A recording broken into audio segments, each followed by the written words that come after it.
اعوذ باللہ من الشیطان الرجیم، بسم اللہ الرحمن الرحیم۔ ناظرین محترم السلام علیکم، میں ہوں آپ کا میزبان محمد رئیس احمد۔ رحمت سحر میں ایک بار پھر ہم آپ کو خوش آمدید کہتے ہیں۔ الحمدللہ آج 2 رمضان المبارک ہے اور اس اعتبار سے آج انشاءاللہ ہم دوسرا روزہ اختیار کریں گے۔ کل آپ کی خدمت میں حاضر ہوئے، استقبال رمضان کے حوالے سے بات ہوئی۔ آج ہم اس موضوع پر بات کریں گے کہ جو موضوع ہماری زندگی کا مقصد ہونا چاہیے، جس موضوع کے لیے ہمیں کوشش کرنی چاہیے، وہ موضوع ہے حب الہی، جس کے لیے ہمیں سرگرداں رہنا چاہیے کہ اللہ کی محبت کس طرح دل میں پیدا کی جائے، اور اللہ کی محبت کے تقاضے بھی جاننے ضروری ہیں۔ یہ بھی جاننا ضروری ہے کہ آیا اللہ سے محبت کی نشانیاں کیا ہیں، اور پھر وہ جو بندے ہیں اللہ کے جو اللہ سے محبت کرتے ہیں وہ کس طرح مستجاب الدعوات ہو جاتے ہیں، ان کی دعائیں اللہ کی بارگاہ میں کس طرح مقبول ہوتی ہیں۔ اور ضمناً اس کے ساتھ ملتے جلتے سوالات کے ساتھ انشاءاللہ آج اس موضوع کو ڈسکرائب کرنے کی کوشش کریں گے، اس موضوع کی وضاحت تک پہنچنے کی کوشش کریں گے انشاءاللہ۔ اس سے قبل آپ نے دیکھا کہ لاہور سے رات آغاز ہوا رحمت سحر کا، اور اب ہم کراچی سے آپ کی خدمت میں حاضر ہیں۔ میرے ساتھ موجود ہیں ممتاز و معروف عالم دین، استاذ العلماء، زینت الفقہا، حضرت علامہ مفتی محمد اکمل صاحب ہمارے ساتھ موجود ہیں، جن کی آواز، جن کا انداز، جن کا علم، جن کے جوابات آپ تک پہنچتے ہیں، اور عرصہ دراز سے آپ کی عقیدتیں اور محبتیں وابستہ ہیں ان کے ساتھ، اور یقیناً یہ ہماری شان ہے اور رحمت سحر کی جان ہے۔ السلام علیکم۔ وعلیکم السلام ورحمۃ اللہ۔ میرے دائیں جانب تشریف فرما ہے ممتاز و معروف عالم دین علامہ مفتی محمد اسماعیل نورانی صاحب، ماشاءاللہ وقی مطالعہ رکھتے ہیں، قرآن و حدیث کے حوالے اسلام عمدہ جوابات عنایت فرماتے ہیں، شائستہ انداز تکلم کی حامل شخصیت ہمارے ساتھ تشریف فرما ہے۔ مفتی صاحب السلام علیکم۔ وعلیکم السلام ورحمۃ اللہ وبرکاتہ۔ اور ہمارے ساتھ ممتاز و معروف عالم دین علامہ اکرام حسین صاحب تشریف فرما ہیں، علامہ اکرام حسین القادری صاحب ممتاز و معروف عالم دین ہیں ماشاءاللہ، ایک ایسے جواں سال عالم دین کہ جو ماشاءاللہ مختلف پروگرامز میں تشریف فرما ہوتے ہیں، جوابات عنایت فرماتے ہیں۔ علامہ صاحب السلام علیکم۔ وعلیکم السلام ورحمۃ اللہ وبرکاتہ۔ ہمارے ساتھ ثنا خانان مصطفیٰ صلی اللہ علیہ وآلہ وسلم میں زہیب علی اشرفی، پاکستان کا وہ نام ماشاءاللہ کہ جو بہت خوبصورت انداز میں پاکستان اور پاکستان سے باہر سرکار کی ثنا و توصیف کے لیے بلائے جاتے ہیں، پسند کیے جاتے ہیں۔ السلام علیکم ورحمۃ اللہ۔ وعلیکم السلام ورحمۃ اللہ۔ اور میرے بائیں جانب ممتاز و معروف ثنا خان، پاکستان کا ایک ایسا نام کہ ماشاءاللہ جن کی آواز میں گزشتہ سال آپ نے اذان بھی سنی، نعتیں بھی سنی، حمدیہ کلام بھی سنا، اور آج بھی الحمدللہ یہ موجود ہیں اور آج بھی سرکار کی بارگاہ میں ضرور اپنی عقیدتیں اور محبتیں پیش کریں گے۔ جناب محمد شاہ رخ قادری ہمارے ساتھ موجود ہیں۔ السلام علیکم۔ وعلیکم السلام ورحمۃ اللہ۔ میں پیش کروں گا کہ اللہ رب کریم کی بارگاہ میں ہدیہ حمد پیش کریں، اور آج ہمارا جو موضوع ہے محبت الہی انشاءاللہ، اس سے پھر ہم اسے آغاز کریں گے۔ بسم اللہ۔ لا الہ الا اللہ، لا الہ الا اللہ، حق لا الہ الا اللہ، لا الہ الا اللہ، حسبی ربی جل اللہ،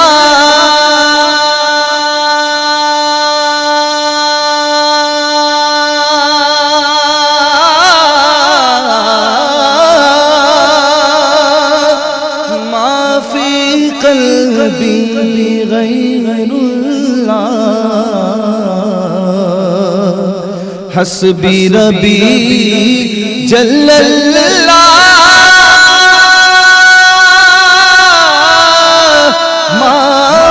قلبی غیر اللہ، نور محمد صلی اللہ، لا الہ الا اللہ، حق لا الہ الا اللہ، لا الہ الا اللہ، حسبی ربی جس نے پڑھا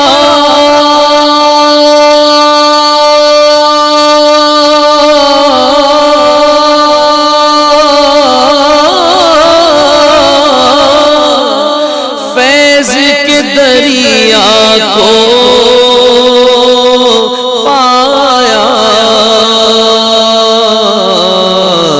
گوہر مقصد ہاتھ آیا لا الہ الا اللہ لا الہ الا اللہ لا الہ الا اللہ کھل جائیں در جنت کے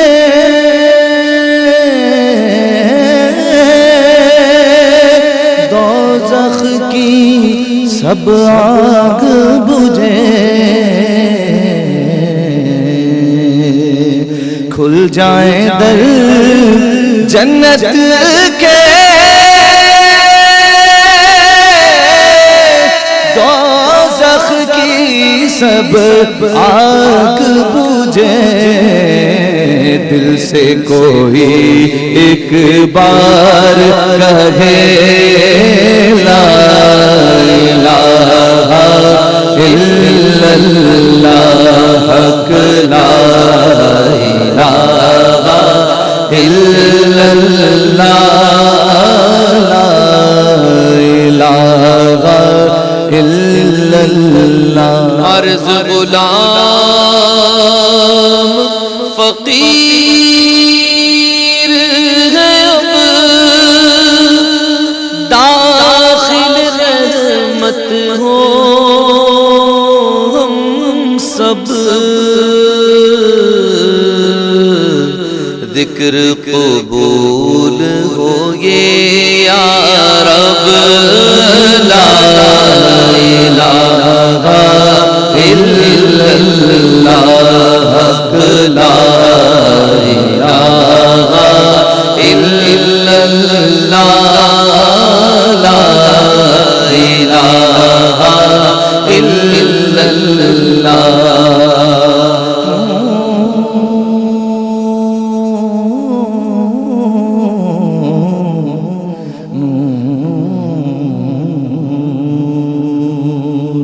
نور الہی جب چمکا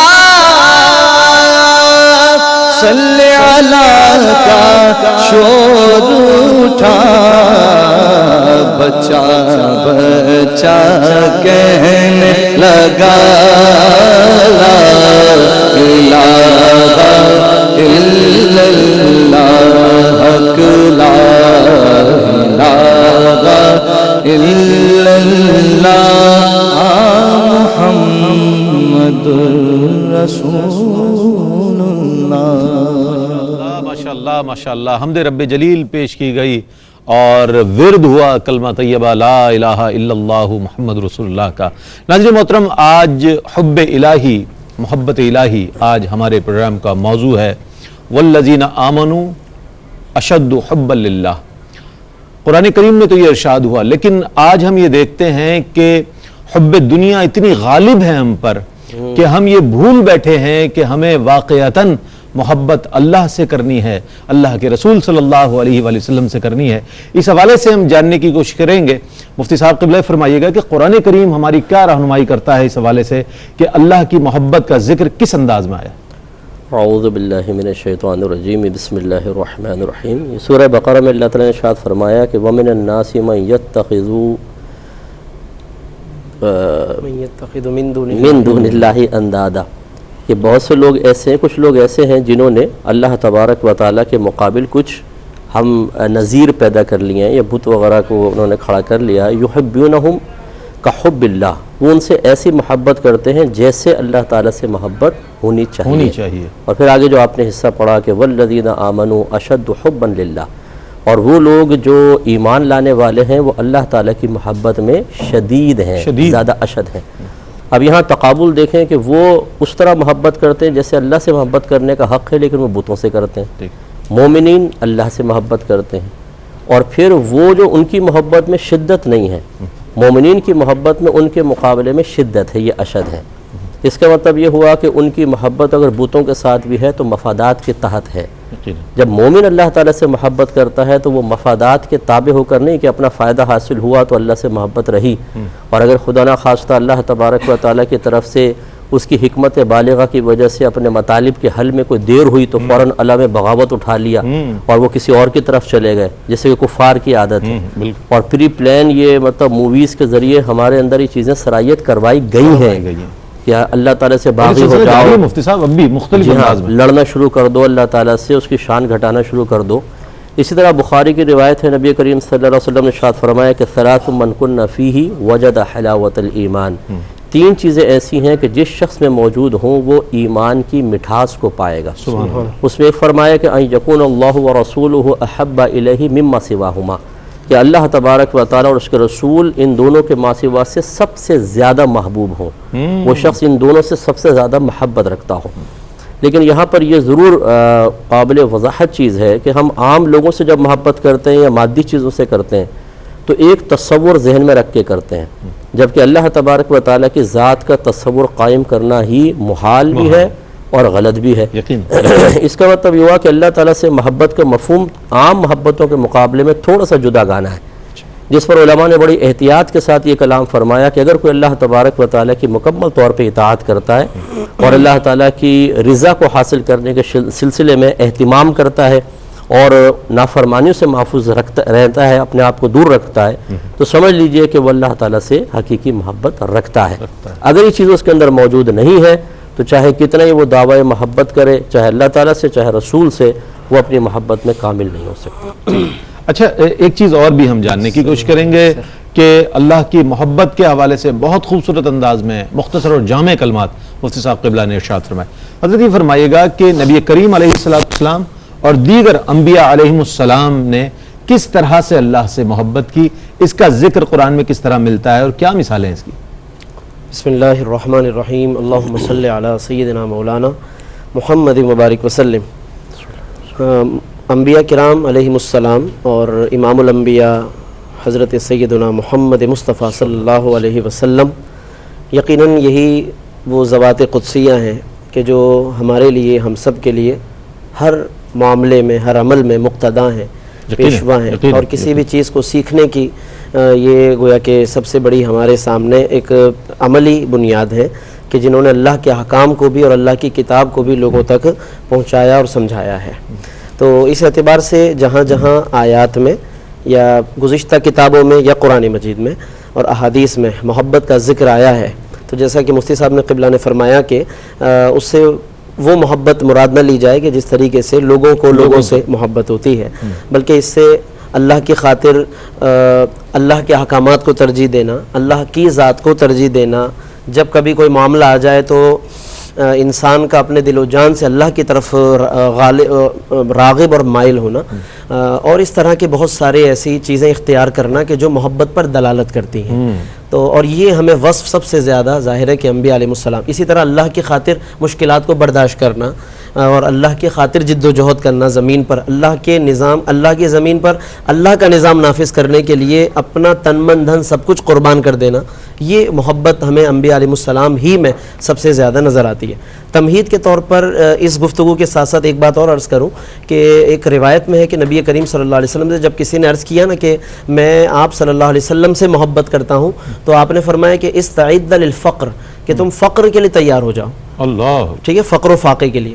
پھر اس شخص نے کہا کہ میں اللہ سے محبت کرتا ہوں، تو آپ صلی اللہ علیہ وسلم نے فرمایا استعد للبلائی، بلاؤں آزمائشوں کے لیے تیار ہو جاؤ. اب اسی کو اگر ہم آگے جوڑیں کہ ایک حدیث میں انبیاء علیہ السلام کے لیے فرمایا اشد الناس بلاء الانبیاء، کہ سب سے زیادہ جو آزمائشیں آتی ہیں وہ انبیاء علیہ السلام پر آتی ہیں. اور ادھر حدیث میں حضور فرما چکے کہ جو اللہ سے محبت کرتا ہے وہ بلاؤں آزمائشوں کے لیے تیار رہے، اور حضور فرما رہے ہیں کہ سب سے زیادہ بلائیں آزمائشیں انبیاء علیہ السلام پر آتی ہیں. تو اشد الناس بلاء الانبیاء ثم الامثل فالامثل، پھر جو جتنا قریب ہوگا، جو جتنا قریب ہوتا رہے گا اللہ سے، اسی قدر اس کو آزمایا جائے گا. تو گویا کہ محبت یہ ہے کہ اس کے اندر اللہ ہی کو ترجیح دی جائے اور اللہ کی خاطر سب کچھ قربان بھی کیا جائے، برداشت بھی کیا جائے. اس اعتبار سے انبیاء علیہ السلام کے لیے یہ سب سے بڑی دلیل اور گواہی ہے کہ سب سے زیادہ آزمائشیں انبیاء علیہ السلام پر آئی ہیں. پھر اگر ہم اس کا عملی مظاہرہ دیکھیں ہسٹری میں، تاریخ میں، انبیاء علیہ السلام کی زندگی اور مبارک سیرت میں، تو ہمیں جا بجا اس کی مثالیں ملتی ہیں کہ کس کس طرح ان ذوات قدسیہ نے قربانیاں دی ہیں. یہی تو وہ محبت تھی نا کہ جو نار نمرود میں سیدنا ابراہیم علیہ السلام کو مطمئن رکھے ہوئے ہیں. اور جب جبریل امین بھی اگر کہتے ہیں ابراہیم علیہ السلام سے کہ آپ اللہ سے میری کوئی ضرورت ہے آپ کو، تو وہ فرماتے ہیں کہ نہیں تمہاری کوئی ضرورت نہیں. جبریل کہتے ہیں اچھا آپ اللہ سے دعا کریں. کہا کہ بس آج میں دعا کے کلمات بھی عرض نہیں کرنا چاہتا. کہا کیوں؟ کہا کہ علمہ بحالی کفانی عن سوالی، اسے جو میرے حال کا اس وقت علم ہے، کیا بات ہے، سبحان یہی اللہ، میرے لیے کافی ہے. سبحان اللہ. یہ محبت کی انتہا ہے، بالکل وہ مقام ہے کہ جس سے آگے کا تصور نہیں. عقل ہے محو تماشائے لب بام ابھی، عقل ہے محو تماشائے لب بام ابھی، بے خطر کود پڑا آتش نمرود میں عشق، بے خطر کود پڑا. اور اسی واقعے کو علامہ اقبال نے بہت خوبصورت انداز میں 2 مصروں میں بیان کیا اور سپرد قلم کیا. علامہ صاحب کیا فرمائیے گا اس حوالے سے آپ کہ اہل اللہ کا ذکر ہو رہا ہے، تو اللہ کے ولیوں نے، ہم جنہیں ولی اللہ کہتے ہیں، اہل اللہ کہتے ہیں، ان کا انداز محبت کیا تھا اللہ کے ساتھ؟ اللہ سے محبت کس طرح کی انہوں نے، کس طرح اس کے لیے کوششیں کی؟ میں چاہوں گا اس حوالے سے ارشاد فرمائیے. نحمدہ ونصلی ونسلم علی رسولہ الکریم، اما بعد فاعوذ باللہ من الشیطان الرجیم. شکریہ رئیس بھائی، بڑے خوبصورت انداز میں قبلہ مفتی صاحب نے، مفتی اسماعیل صاحب نے بطور تمہید قرآن اور حدیث کی صورت میں محبت الہی کو بڑے خوبصورت انداز میں ذکر کیا. جیسا کہ آپ نے جو ہے سوال کیا، اولیاء اللہ کی، اللہ رب العزت کی ذات کے ساتھ جو محبت ہے، اس کے حوالے سے جب ہم دیکھتے ہیں تو سب سے پہلے بنیادی طور پہ تو اس نقطے کو ہمیں ذہن میں بٹھانا ہے کہ جب اولیاء کی بات کی جاتی ہے، ولایت کی بات کی جاتی ہے، ولی ہونے کی بات کی جاتی ہے، تو اس میں ایک دوستی کا عنصر پایا جاتا ہے. اور دوستی پیدا ہوتی ہے قربت کے ذریعے سے، اور قربتیں وہاں آتی ہیں کہ جہاں میلان ہوا کرتا ہے اور محبت ہوئی کرتی ہے. تو گویا کہ کسی ہستی کو جب ہم ولی کامل کہتے ہیں یا اللہ کا دوست کہتے ہیں، تو اس کے لیے لازمی سی شرط ہے کہ اس کے دل میں اللہ رب العزت کی محبت اس قدر سرایت کی ہوئی ہو کہ کسی اور کی ذات کا گمان بھی اس شخص کے دل میں موجود نہ ہو. اب اس ولایت کے مرتبے کو پانے کے لیے حب الہی یعنی محبت الہی کس قدر اہمیت کو جو ہے نا مد نظر رکھنا ضروری ہے، اس کے حوالے سے جو حضرت سیدنا معروف کرخی رحمۃ اللہ تعالی علیہ بیان کرتے ہیں، ان سے جب کسی نے پوچھا کہ یہ محبت الہی ہے کیا، محبت ہوتی کیا ہے، کسی کو محبوب بنایا کیسے جاتا ہے، تو انہوں نے کہا کہ محبت کا معنی اور مفہوم یہ ہے کہ محبوب کی خاطر، محبوب کے لیے، محبوب کے سوا سب کو چھوڑ دیا جائے، یہ محبت ہے. اور ہم جب اولیاء کی تعلیمات کو دیکھتے ہیں، اولیاء کے طریق کو دیکھتے ہیں، اور اولیاء کی تعلیمات کے ساتھ ساتھ انہوں نے جس اسلوب کے ساتھ اپنے پاس بیٹھنے والوں کی تربیت کی ہے، تو یہ بات سب سے زیادہ روز روشن کی طرح ہمیں واضح اور عیاں نظر آتی ہے کہ اللہ رب العزت کے ان مقرب بندوں نے، ان برگزیدہ ہستیوں نے رب ذوالجلال سے وہی تعلق قائم رکھا ہے کہ دنیا مافیہا سے تمام اشیاء سے بے نیاز ہو کر ایک ذات کے ساتھ لو لگائی ہے، اسی سے محبت کی ہے. اگر کسی سے تعلق جوڑا بھی ہے وہ بھی رب ذوالجلال کے لیے جوڑا ہے، اگر کسی سے تعلق توڑا ہے تو اس تعلق کو توڑنے کا سبب بھی رب ذوالجلال ہی کی محبت ہے. اور جب سب کچھ چھوڑ کر اللہ رب العزت ہی کی ذات کو مدار بنایا جاتا ہے، تب ہی ولایت ملتی ہے. اور پھر تمام وہ مشقتیں، وہ صعوبتیں اور وہ پریشانیاں اور مصائب جن کی جانب مفتی اسماعیل صاحب نے ذکر کیا اور اشارہ کیا کہ یقینی طور پر ہمیں اس بات کے لیے تیار رہنا پڑتا ہے. ہمارے ذہنوں میں یہ بھی سوال پیدا ہوتا ہے کہ اگر کسی کے پاس مال دیکھتے ہیں، اس کے پاس آرائش و آسائش دیکھتے ہیں، تو ہم کہتے ہیں کہ اللہ کا اس پر بڑا کرم ہے اور رب ذوالجلال کا یہ بڑا برگزیدہ بندہ ہے، اس پر نعمتیں ہی نعمتیں ہیں. ہاں اس پر نعمتیں ضرور ہیں، مگر ولایت کے مراتب کے لیے جن مشقتوں اور مصائب و آلام سے گزرنا ہوتا ہے، اس کے بعد ہی جا کر وہ منزلیں ملتی ہیں کہ جن منازل کو دیکھ کر انسان رشک کرتا ہے اور انسان فخر کرتا ہے کہ دیکھو حقیقی طور پر انہوں نے اپنی زندگی کو گزارا جس طرح زندگی کو گزارنے کا حق تھا. اس کے نتیجے میں اللہ رب العزت نے اپنے قرب کے صدقے میں اور اپنے اس معرفت کے صدقے میں انہیں وہ مقام اور رتبہ عطا کیا کہ وہ ہمیشہ کے لیے لوگوں کے دلوں میں زندہ جاوید ہو گئے. سبحان اللہ، سبحان اللہ. یعنی کہ اہل اللہ نے یہ ثابت کیا کہ دوستی اللہ کے لیے اور دشمنی بھی اگر ہے تو وہ اللہ کے لیے. اگر کوئی اس راہ پر ہے تو گناہگار سے گناہگار شخص کو اپنے ساتھ رکھ لیا اور اسے ہدایت کا پیغام دیا, اس کی اصلاح کی, اصلاح احوال کے لیے کوششیں کرتے رہے, اور جو اس کے خلاف رہا وہ بھی اس کے خلاف رہے. بہر صورت اب آگے بڑھیں گے. ہم نے معلوم کیا قرآن ازرو قرآن کہ اللہ کی محبت کے حق کے حوالے سے ذکر کس طرح آیا, انبیاء علیہ السلام نے کس طرح محبت کی, اہل اللہ نے کس طرح محبت کی. اب محبت تک نہیں, ہم آگے بڑھیں گے کہ اس کے تقاضے کیا ہیں بنیادی طور پر. ایک مختصر سا وقفہ ہے, وقفے کے بعد لوٹیں گے. مجھے امید ہے آپ ہمارے ساتھ رہیں گے.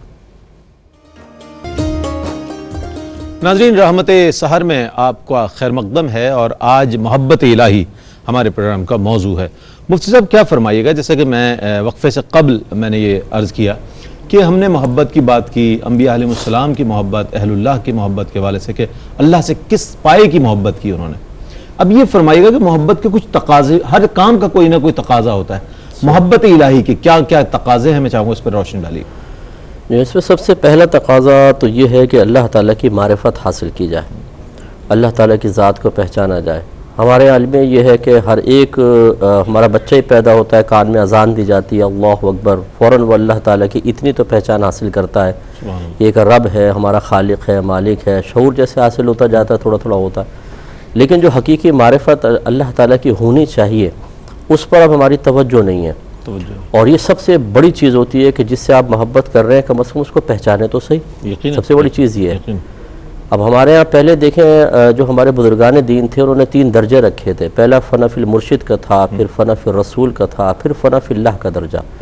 نبی کریم صلی اللہ علیہ وسلم نے پہلے صحابہ کرام کو قریب کیا ہے, ان کو ظاہری علوم سے نوازا, پھر ان کو باطنی علوم کا وسیلہ ذریعہ بنایا, پھر ان کو اللہ تبارک و تعالیٰ کے بے انتہا قریب کر دیا. مکمل درجہ بدرجہ بتدریج اللہ سرکار نے ان کا تزکیہ نفس فرمایا, تربیت فرمائی, ایسا ہو گیا. اسی چیز کو پھر ہمارے دیگر اکابرین نے اختیار کیا. آج آپ دیکھ لیجئے جتنے بھی تقریباً ایسے معاملات ہوتے ہیں جہاں پر لوگ ہدایت کے لیے, رشد کے لیے, اللہ کی معرفت کے لیے پہنچتے ہیں, تو فنا فی المرشد سے اوپر مقام ختم ہو گئے تقریباً. مقام ختم ہو گیا, آپ مطلب وہ ختم, بس فنا فی المرشد ہو جائیں آپ, بس وہ سب کچھ حاصل ہو جائے گا آپ کو. اور اسی طرح ہمارے گھروں میں آپ دیکھیں کتنے گھر ایسے ہیں, محبت رسول کی بات تو پھر بھی ماشاءاللہ ہمارے اہل سنت میں بہت ہے, لیکن اللہ تبارک و تعالیٰ کی معرفت اور محبت کے بارے میں ماں باپ باقاعدہ بچے کی ذہن سازی کرتے ہوئے نظر آئے, یہ بہت ہی کم آپ کو. بڑا کمال پیغام دیا. جی, اسکولز دیکھ لیں, کالجز دیکھ لیں, یونیورسٹی دیکھ لیں. یعنی مجھے ایک میرے دوست نے بتایا, میں عرض نہیں کرتا ہوں کہ علاقہ کون سا تھا, وہ کہنے لگے کہ ایک گیسٹ ہمارے پاس آیا لیکچرار, انہوں نے طالب علموں سے پوچھا یہ بتاؤ کہ تمہارے ذہن میں اللہ کا تصور کیا ہے. ٹھیک ہے. اب وہ لڑکی بھی تھے, لڑکیاں بھی, اب وہ سارا مذاق شروع ہو گیا. ایک کہنے لگے کہ وہ لگتا ہے کہ بہت بڑا مولوی ہے جس کے سر پہ ٹوپی ہے, بڑی سی داڑھی, اور اوپر سے اس طرح دیکھ رہا ہے, اور اس پہ کہہ کے لگ رہے ہیں, ہنس رہے ہیں, مذاق کر رہے ہیں. اب اندازہ کریں کہ جب, اب یہ ہر ایک کے ساتھ نہیں ہے, کوئی برا نہ مانے, لیکن جب اس قسم کے لوگ موجود ہوں گے اور معرفت الہی کی طرف لانے کے بجائے اس طرح کے بھیانک تصورات قلب میں پیدا کریں گے اور بدتمیزیوں کی طرف مائل کریں گے, تو پھر کس طریقے سے اللہ تعالیٰ کی حقیقی محبت حاصل ہو سکتی ہے. اس لیے ضروری ہے اس بات کو لازم کرنا چاہیے کہ عقائد اسلام خصوصاً جو اللہ تعالیٰ کی ذات و صفات سے متعلق ہیں ان پر توجہ کی جائے تاکہ اللہ کی معرفت بڑھے. مثال کے طور میں چھوٹی سی مثال عرض کرتا ہوں کہ اللہ تعالیٰ کی ذات پاک اثر قبول کرنے سے پاک و صاف ہے. اس سے فعل کا صدور تو ہوتا ہے, انفعال اس کے لیے محال ہے. فعل کا مطلب ایک شے کا اثر کسی دوسرے تک پہنچنا, اور انفعال کا مطلب ہوتا ہے دوسرے کا اثر قبول کرنا. اللہ تعالیٰ نہ کسی کی نیکیوں سے متاثر ہوتا ہے, نہ کسی کا گناہ اللہ تعالیٰ کی ذات پر کوئی اثر بے نیاز ہے, بے نیاز. میں ایک مثال دیتا ہوں, دیکھیں بعض اوقات ہمارا کسی ملک کے ساتھ میچ ہو رہا ہوتا ہے, اور وہ ملک ایسا ہوتا ہے کہ جو مطلب غیر اللہ کی عبادت کر رہا ہے, ادھر وہ لوگ دعائیں کر رہے ہیں, ادھر ہم لوگ دعائیں کر رہے ہیں, وہ بتوں کے سامنے جھکے ہوئے ہیں, ہم اللہ تعالیٰ کی بارگاہ میں سربہ سجود ہیں, لیکن بعض اوقات وہ جیت جاتا ہے, ہم لوگ ہار جاتے ہیں. یہ اللہ کی شان بے نیازی ہے, اس چیز کو سمجھنا چاہیے. اب ہمارے یہاں معرفت کا فقدان دیکھیں, خواتین جو ہوتی ہیں, کوئی اگر بچی کی شادی نہیں ہو رہی نا تو کہتی ہیں کہ اللہ تعالیٰ میں 10,000 نوافل پڑھوں گی میری بچی کی شادی ہو جائے. شاید ان کے ذہن میں تصور ہوتا ہے کہ 10,000 کا ذکر کرنے سے معذاللہ ثم معذاللہ, جو مجھے سمجھ میں آیا, جو میں نے مشاہدہ کیا ہے کہ شاید اللہ تعالیٰ کہے کہ 10,000 بھی فوراً بندی کا کام کرو. صحیح فرمایا. حالانکہ وہ رب جانتا ہے کہ یہ جب اس کی شادی بچی کی ہو جائے گی اس نے پورا نہیں کرنا, 2 نفل بھی نہیں پڑے گی. ہاں, 2 نفل بھی نہیں پڑے گی. یعنی یہ ہماری معرفت کی انتہائی کمی. تو پہلا اسٹیپ معرفت الہی کا حصول. ناظرین گرامی، اس سلسلے کو مزید آگے بڑھائیں گے اور جاننے کی کوشش کریں گے کہ ہم میں کیا کیا خامیاں ہیں اور ہمیں کس طرح اپنی اصلاح کرنی ہے۔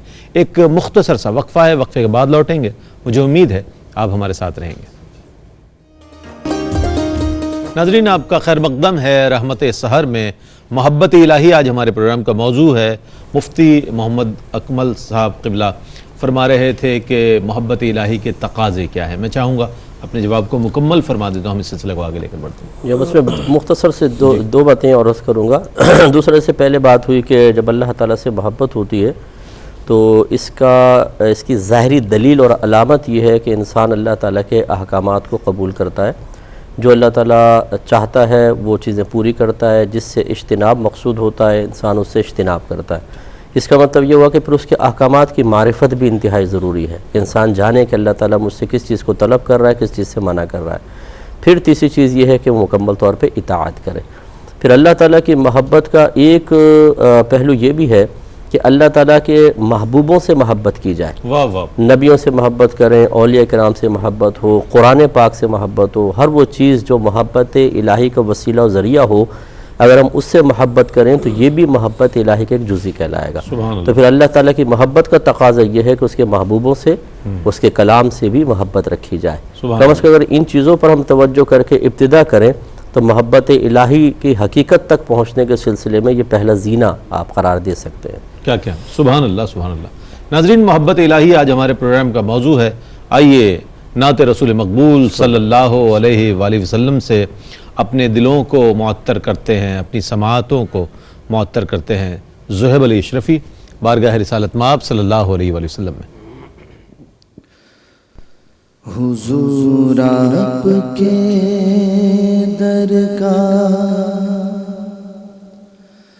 میں ادنا گدا میرے دم میں آقا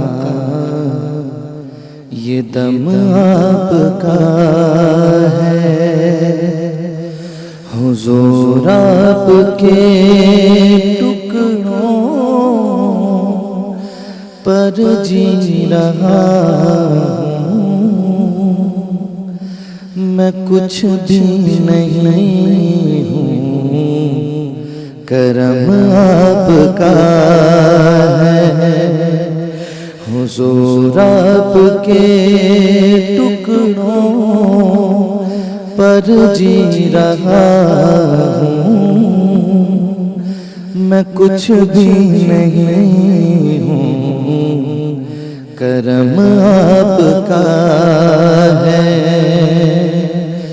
میں سب سے برا ہوں، میں یہ مانتا ہوں، حضور آپ کا ہوں، یہی جانتا ہوں، میں سب سے برا ہوں، میں یہ مانتا ہوں، حضور آپ کا ہوں، یہی جانتا ہوں، بڑا ناز ہے مجھ کو میرے مصطفیٰ پر، عطا جو کیا ہے بھرم آپ کا ہے، بڑا ناز ہے مجھ کو میرے مصطفیٰ پر، عطا جو کیا ہے بھرم آپ کا ہے، یہ قرآن جو رب نے نازل کیا ہے، حضور آپ کا ہی قصیدہ لکھا ہے، حضور آپ کا ہی قصیدہ لکھا ہے، خدا کہہ رہا ہے حبیب خدا سے یہ لوح بھی تمہاری قلم آپ کا ہے خدا کہہ رہا ہے حبیب خدا سے یہ لوح بھی تمہاری قلم آپ کا ہے فلک ہے کیوں روشن ذرا یہ تو سوچو زمانہ ہے روشن ذرا یہ تو سوچو فلک ہے کیوں روشن ذرا یہ تو سمجھو زمانہ ہے روشن ذرا یہ تو سوچو یہاں پر بھی آقا قدم آپ کا ہے وہاں پر بھی آقا قدم آپ کا ہے یہاں پر بھی آقا قدم آپ کا ہے وہاں پر بھی آقا قدم آپ کا ہے حضور آپ کے در کا میں ادنا گدا ہوں میرے دم میں آقا یہ دم آپ کا ہے بارگاہ رسالت مآب صلی اللہ علیہ وآلہ وسلم میں زہیب علی اشرفی اپنی عقیدت و محبت پیش کر رہے تھے۔ مفتی صاحب آپ کی جانب بڑھتے ہیں، یہ فرمائیے گا کہ کیا یہ ضروری ہے کہ کوئی نیکوکار عبادت گزار عابد و زاہد ہی اللہ سے محبت کرے؟ اب یہاں یہ بات ضروری ہے اور ہمارے ناظرین تک یہ بات پہنچنی چاہیے کہ لوگ یہ بھی کہتے ہوئے نظر آتے ہیں جناب فلاں صاحب نماز پڑھتے ہیں، وہ نیک آدمی نماز پڑھتے ہیں، فلاں صاحب حج کر رہے ہیں، ماشاءاللہ حج کے لیے جا رہے ہیں، بڑے نیک آدمی ہیں وہ جا سکتے ہیں، فلاں صاحب زکوٰۃ دیتے ہیں بڑی باقاعدگی کے ساتھ ہر سال، اچھے آدمی ہیں۔ تو مطلب اپنے آپ کو گناہ گار سمجھ کر ہر چیز سے بری ذمہ سمجھا جاتا ہے، ایک تو یہ تصور بھی۔ کیا یہ فرمائیے گا کہ کیا گناہ گار کے دل میں اگر اللہ کی محبت ہو تو اللہ کی بارگاہ میں اس کا کیا مقام ہے؟ میں چاہوں گا چونکہ محبت کی بات ہے تو جہاں عابد و زاہد اللہ سے محبت کر رہے ہیں اور اس کا دعویٰ بھی کر رہے ہیں تو گناہ گار بھی تو اللہ کے بندے ہیں۔ بسم اللہ الرحمن الرحیم۔ بہت سارے لوگوں کے ذہن میں یہ تصور پایا جاتا ہے کہ وہ محبت الہی اور انسان کے گناہ گار ہونے کو، ان دونوں چیزوں کو الگ الگ تصور کرتے ہیں، اور جس کی وجہ سے وہ یہ گمان رکھتے ہیں کہ اگر کوئی شخص گناہ گار ہے یا گناہوں میں پڑا ہوا ہے تو پھر وہاں محبت الہی کا کوئی تصور نہیں پایا جا سکتا۔ اس طرح کی باتیں بعض اوقات سننے میں آتی ہیں، لیکن شریعت مطہرہ میں ایسی کوئی بات نہیں ہے کہ جس کی وجہ سے ہم یا جس روایت کی وجہ سے ہم یہ فیصلہ کر سکیں کہ اگر کوئی بندہ گناہ گار ہے تو وہاں محبت الہی نہیں ہو سکتی، بلکہ اس کے برعکس دلائل موجود ہیں کہ جہاں پر کسی شخص کے گناہ گار ہونے کے باوجود اس کے لیے محبت کو ثابت کیا گیا ہے، اللہ اور اس کے رسول صلی اللہ علیہ وسلم کی محبت کی نسبت اس شخص کی طرف کی گئی ہے۔ مثال کے طور پر ایک واضح حدیث ہے صحیح بخاری میں، اور دیگر محدثین نے اس کو روایت کیا، اور اس حدیث کا خلاصہ یہ ہے کہ نبی کریم صلی اللہ علیہ وسلم کے پاس بیٹھنے والے اصحاب میں ایک شخص تھا عبداللہ جس کا نام تھا، اور ان کے بارے میں یہ مشہور تھا کہ نبی کریم صلی اللہ علیہ وسلم کے سامنے یہ اس طرح مزاح کی کوئی بات کرتے کہ جس سے آپ صلی اللہ علیہ وسلم بھی مسکرایا کرتے تھے۔ تو اور اس شخص پر بعض اوقات میں شراب نوشی کی وجہ سے حد جاری کی گئی، تو جب ایک مرتبہ حد جاری ہونے کے بعد دوبارہ بھی اس شخص پر حد جاری کی گئی تو بعض لوگوں نے اس طرح کے کچھ الفاظ ان کے بارے میں کہے کہ کیسا عجیب شخص ہے، اور بھی مختلف الفاظ کہے، تو رسول اللہ صلی اللہ علیہ وسلم نے منع فرمایا لا تلعنوہ، اس شخص پر کوئی لعنتان اور ملامت نہ کرو، اما علمتا، کیا نہیں معلوم کہ انہو یحب اللہ و رسولہ، اللہ اکبر، کہ یہ اللہ اور اس کے رسول صلی اللہ علیہ وسلم سے محبت کرتا ہے یہ شخص. تو اب وہ شخص کے جس پر حد جاری کی گئی ہے، یا بعض اوقات حد یعنی ایک ایسا عمل کہ جو ایک مرتبہ نہیں ایک سے زائد مرتبہ پیش آیا، اور آپ صلی اللہ علیہ وسلم محبت کو ثابت فرما رہے ہیں. لہٰذا یہ بات تو طے ہے کہ کوئی شخص گناہگار ہو لیکن اس کے باوجود اس کے دل میں محبت ہو اللہ اور اس کے رسول صلی اللہ علیہ وسلم کی، تو یہ بالکل پاسبل ہے اور یہ ممکن ہے. لیکن یہاں پر فرق یہ ہے کہ جو شخص جس قدر پاک ہوتا ہے، جس قدر محفوظ یا پھر اور اس سے آگے بڑھ کر معصوم جو انبیاء علیہ السلام کی شان ہے، تو اسی قدر ان کی محبت بھی کامل ہوتی ہے.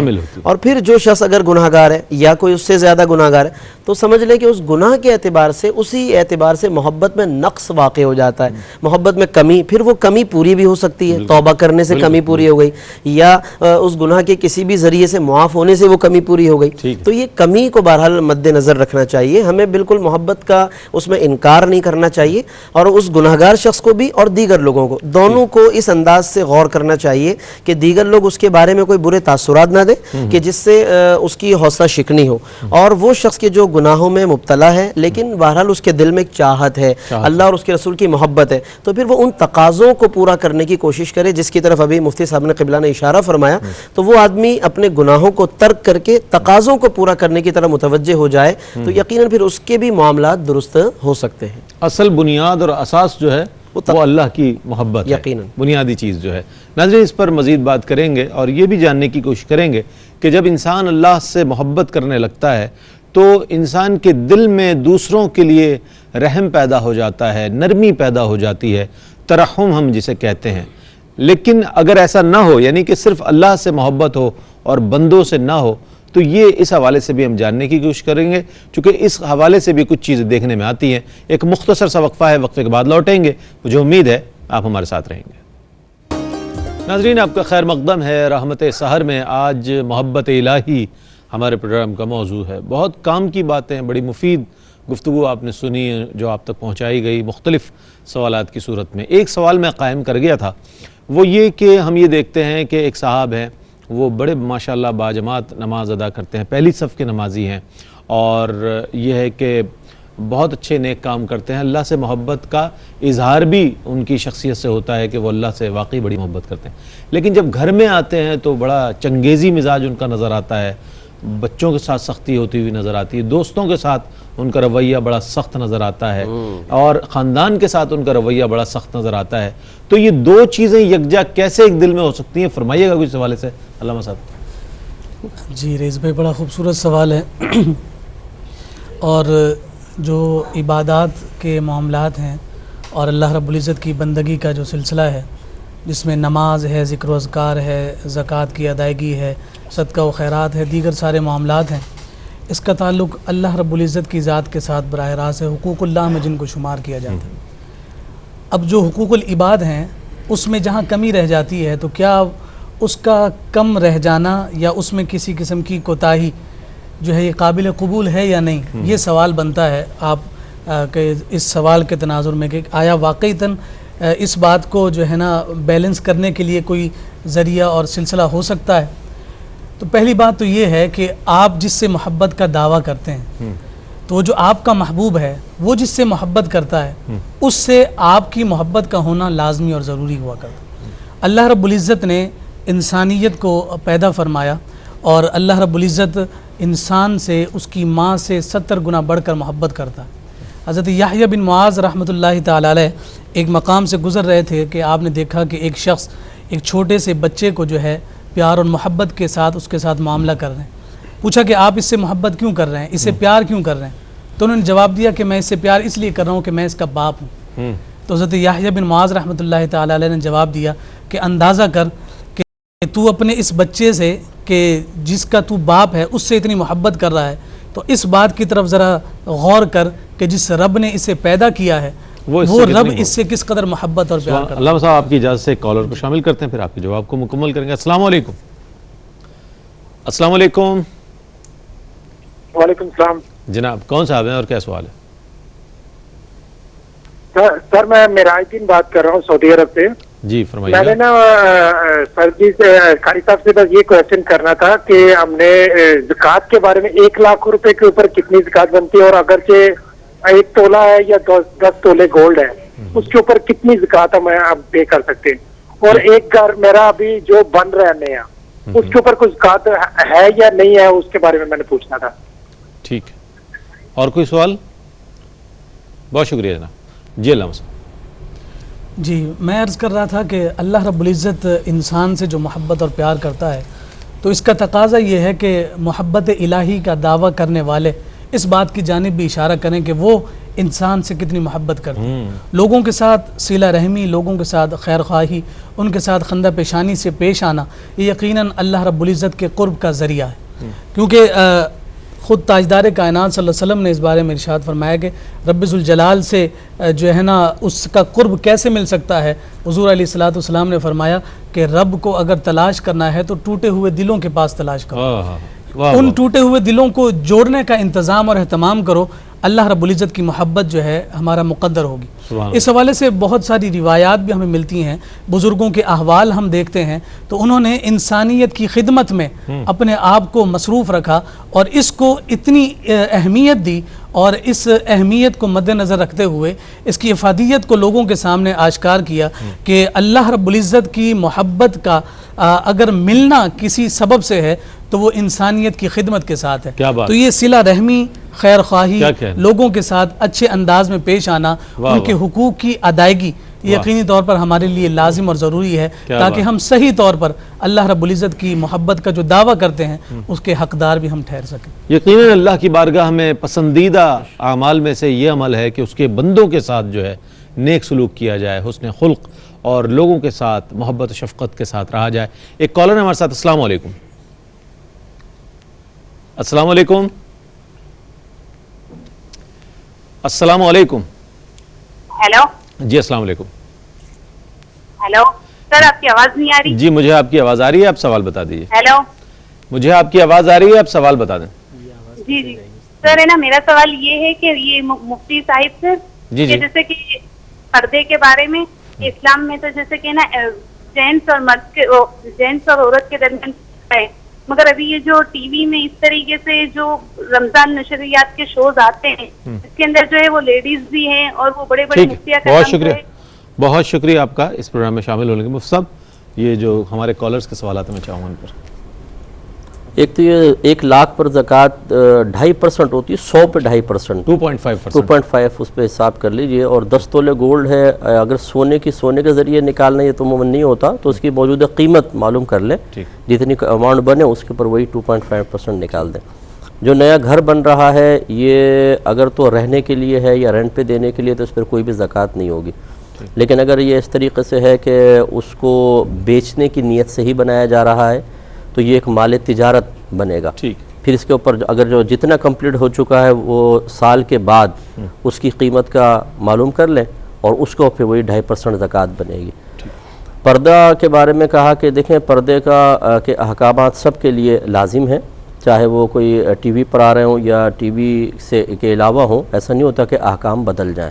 پھر دیگر جو علماء کرام اگر اس طرح خواتین کے سامنے ہوتے ہیں، اگر ان کو بہرحال ان کے پاس بھی کوئی نہ کوئی یقیناً دلیل ہوگی بیٹھنے کی، یقینی سی بات ہے ہوگی، تو ہمیں حسن ظن قائم رکھنا چاہیے کہ ہو سکتا ہے وہ کسی صحیح ضرورت کے سبب سامنے بیٹھے ہوں، کیونکہ اگر وہ نہیں بیٹھیں گے تو کوئی جاہل آدمی آ کر بیٹھے گا جو گمراہ کرے گا لوگوں کو. یہ ایسی کچھ دلیل ہو سکتی ہے بہرحال، لیکن ان سے براہ راست معلوم کیا جائے تو زیادہ اچھے انداز سے بتا سکیں گے. لیکن ایسے علماء کرام جو سامنے بیٹھتے ہیں انہیں بھی نگاہوں کی حفاظت کا اہتمام کرنا بہرحال ضروری ہوگا. ٹھیک. اچھا مجھ سے یہ فرمائیے گا کہ کیا یہ ضروری ہے کہ جو اللہ کے وہ بندے ہیں کہ جو اس سے محبت رکھتے ہیں اللہ تعالیٰ ان کی دعا قبول فرماتا ہے؟ چونکہ دعا تو سب ہی کرتے ہیں، ادعونی استجب لکم، تم مجھے پکارو میں تمہاری پکار سنوں گا، یہ تو قرآن کریم میں ارشاد ہوا. تو یہ فرمائیے کیا نیکوکار ہی بندوں کی دعائیں قبول ہوتی ہیں؟ فرمائیے. اچھا پہلے میں تھوڑا سا اس پر کلام کر لوں جو آپ نے بھی کویسچن کیا تھا کہ دیکھیں جلال اور غصہ جو ہے یہ 2 طرح کا ہوتا ہے. اگر نفسانی خواہشات کے تابع ہو کے خلاف شرع کیا جائے تو وہ غلط ہے، لیکن اگر تابع شریعت ہو کر کیا جائے تو محمود اور مقبول ہے. تو اسے پھر ہم محبت الہی کے راہ میں رکاوٹ یا محبت الہی کے تقاضے کے خلاف قرار نہیں دے سکتے ہیں. نبی کریم صلی اللہ علیہ وسلم کا بارہا جلال میں تشریف لانا ثابت ہے، لیکن یقینی سی بات اس کی معقول وجہ ہے، تو اس لیے مطلقاً جو آپ نے انتہائی بھیانک لفظ استعمال کیا چنگیزیت، یہ جو ہے وہ لفظ صحیح آپ نے استعمال کیا، وہ حضرت ہوتا ہی ہے گھر میں بڑے وہ سخت ہوتے ہیں، دوسرے سینس میں استعمال کیا، لیکن اب جو گھر میں جا کے غصہ کر رہا ہے ہر ایک غلط نہیں ہوگا، ٹھیک ہے نا، بہت سے جو صاحب علم ہیں اور صاحب تقویٰ وہ اصلاح بھی اس میں پیش نظر ہاں، تو یہ ضروری ہے۔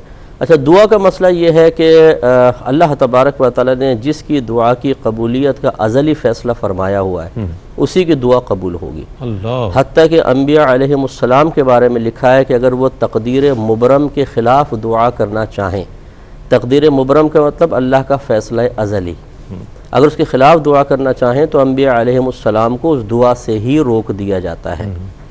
تو اس لیے یہ ضروری نہیں ہے کہ جو اللہ کا محبوب بندہ ہو وہ جو دعا کرے ضرور قبول ہوگی، ٹھیک ہے نا، یہ ہو سکتا ہے کہ اللہ تبارک و تعالیٰ اپنی مشیت کے تحت اس کی دعا کو رد فرمائے، لیکن قبولیت دعا کا جو صحیح مفہوم ہے وہ یہ ذہن میں رکھیں کہ ایک تو یہ کہ جو ہم طلب کر رہے ہیں وہ ہمیں بعینی مل جائے، دوسرا دعا کی مقبولیت کا یہ ہے کہ ہم جو مانگ رہے ہیں وہ تو نہ ملے لیکن اللہ تعالیٰ ہماری مصلحت اور بھلائی پر نگاہ فرماتے ہوئے اس کے بدلے کوئی اور شے عطا فرما دے، یا تیسرا دنیا میں کچھ بھی نہ ملے لیکن آخرت میں اس پر ایک ثواب کا ترتب ہو، جیسے نبی کریم صلی اللہ علیہ وسلم نے فرمایا کہ بہت سے بندے ایسے ہوں گے جنہیں بروز قیامت پہاڑوں کے برابر انعامات دیے جائیں گے، تو وہ پوچھیں گے اللہ تعالیٰ یہ میرے کس عمل کے بدلے میں ہے، تو اللہ تعالیٰ ارشاد فرمائے گا یہ تیری ان دعاؤں کا بدلہ ہے جو دنیا میں قبول نہیں ہوئی، سبحان اللہ سبحان، تو اس وقت تمنا کرے گا کہ کاش دنیا میں میری کوئی دعا قبول ہوئی ہی نہ ہوتی، یعنی کہ دعائیں کرتے رہنا جی ہاں، چاہیے، لیکن ایک طبقہ ایسا بھی معذرت کے ساتھ جس نے نماز پڑھی، سلام پھیرا اور یہ جا اور وہ جا، دیکھیں دعا سے بھی مطلب ہمیں اس سے بھی اس نظر قائم رکھنا چاہیے، کیونکہ ایک حدیث میں نبی کریم صلی اللہ علیہ وسلم نے ارشاد فرمایا کہ جس شخص کو اللہ تعالیٰ کا ذکر طلب کرنے سے روک دے تو اللہ تعالیٰ اسے اس سے زیادہ عطا فرماتا ہے جو اس سے طلب کرتا ہے، یہ ایک حدیث بھی موجود ہے، تو ہو سکتا ہے کہ وہ ذکر الہی کرتا ہوا، اس میں بھی ہمیں اس نظر رکھنا چاہیے، تو بہت اچھی بڑے اعتدال کے ساتھ ماشاءاللہ مفتی صاحب جوابات عنایت فرماتے ہیں اور یقیناً ہم ان سے رہنمائی حاصل کرتے رہیں گے۔ مختصر سے وقفے کی جانب بڑھ رہے ہیں، وقفے کے بعد لوٹیں گے، مجھے امید ہے آپ ہمارے ساتھ رہیں گے۔ ناظرین، آپ کا خیر مقدم ہے رحمت سحر میں۔ الحمدللہ اللہ کا بے پایاں احسان ہے، اس کا شکر ہے کہ اس نے یہ ماہ مبارک ہمیں صحت، سلامتی، عافیت اور ایمان کے ساتھ نصیب فرمایا ہے، اور الحمدللہ آج کا روزہ ہم نے اختیار کیا، یہ اس کا کرم ہی تو ہے کہ اس نے ہمیں عمر عطا فرمائی، صحت عطا فرمائی اور یہ ماہ مبارک عطا فرمایا ہے۔ آج محبت الہی ہمارے پروگرام کا موضوع ہے اور اس حوالے سے بات ہوئی، میں چاہوں گا کہ نعت رسول مقبول صلی اللہ علیہ وآلہ وسلم شامل کریں اس مرحلے پر۔ محمد شاہ رخ قادری ہمارے ساتھ موجود ہیں جو سرکار علیہ السلام کی بارگاہ میں اپنی عقیدت و محبت پیش کریں گے۔ نگاہ لطف کے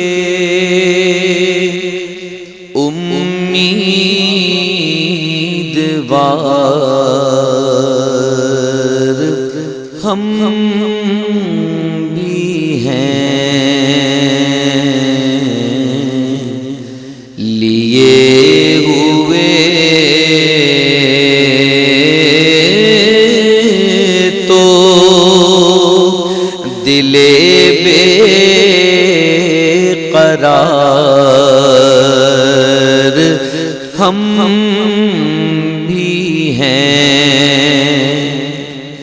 ہمارے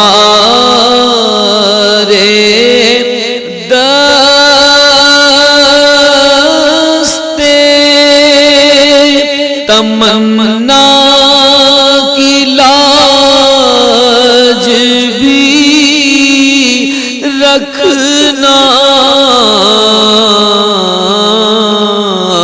ہمارے دست تمنا کی لاج بھی رکھنا، تیرے فقیروں میں اے شہریار ہم بھی ہیں، تیرے فقیر تقدیروں میں اے شہریار ہم بھی ہیں، جو سر پہ رکھنے کو مل جائے نال پاک حضور،